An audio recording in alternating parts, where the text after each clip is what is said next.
எங்க ஆ மனைவிகளை பற்றி ஒரு விஷயம் நான் ஒன்று கண்டுபிடிச்சிருக்கேங்க. சொல்லுங்க, என்ன விஷயம்? நம்ம மனைவிக்கு எவ்வளவுதான் சாப்பாடு வாங்கி கொடுத்துட்டு, ட்ரெஸ்ஸு வாங்கி கொடுத்துட்டு, அவங்க கேட்குற பொருளெல்லாம் வாங்கி கொடுத்தாலும், அவங்களுக்கு பிடிக்காத மாதிரி, அவங்க பேச்சை நம்ம கேட்டு நடக்காத மாதிரி இருந்துட்டோன்னு வச்சிங்களேன், அவங்க என்னத்தம்மா பண்ணுவாங்க? ம் சொல்லு, என்ன பண்ணுங்க? என்ன பண்ணுவாங்க? சொல்லு, அவ்வளோதான் அவனை. இந்த பாம்பு எப்படி கொத்துமோ அந்த மாரி கொத்துவாங்க.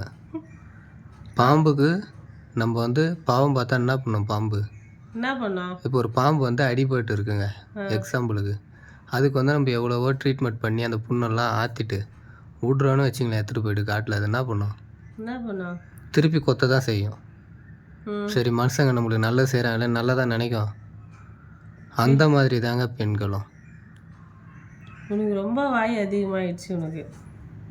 நல்லவங்க இருக்காங்க, அன்னை தெரசா மாரி. அவங்களுக்கு நான் சொல்கிறது கோபம் வராது. ஆனால் பாம்பு மாரி இருக்கிறவங்களுக்கு கோபம் வரும். இப்போ உங்களுக்கு கோபம் வந்திருக்குமே? எனக்கே கோபம் வருது. எனக்குலாம் கோபம் வரலையே. வரல? உங்களுக்கு கோபம் வரல. உங்கள் பேச்சை நான் கேட்காம இப்போ வெளியே போயிட்டு வரேன்னா உங்களுக்கு கோபம் வராது. வேலை வெட்டிக்கு போகாமல் போயிட்டு வருவாராம், நாங்கள் அமைதியாக ஃப்ரெண்டு கூட போய் பேசிட்டு ஒரு 12 மணிக்கு நான் வந்தேன்னா உங்களுக்கு கோபம் வராது. வரும். அப்போலாம் அப்போ பாம்பு மாரி கொத்துறீங்கல்ல, அப்போ பாம்பா நீங்கள் எப்படி மனுஷனா? மனுஷன். அப்போ கோபம் வராது. வராது. இனிமேல் கோபமே வராது. வராது. சரி, ஓகே. எங்கள் அம்மாவுக்கு ஒரு 500 ரூபா கொடுத்தாலும் உங்களுக்கு கோபம் வராது. இங்கே ஒரு ரூபாய் இல்லை, உங்கள் அம்மாவுக்கு 500 ரூபாய் எடுத்துன்னு போயிடுவேன். இப்பயே கொத்துறீங்க பார்த்தீங்களா?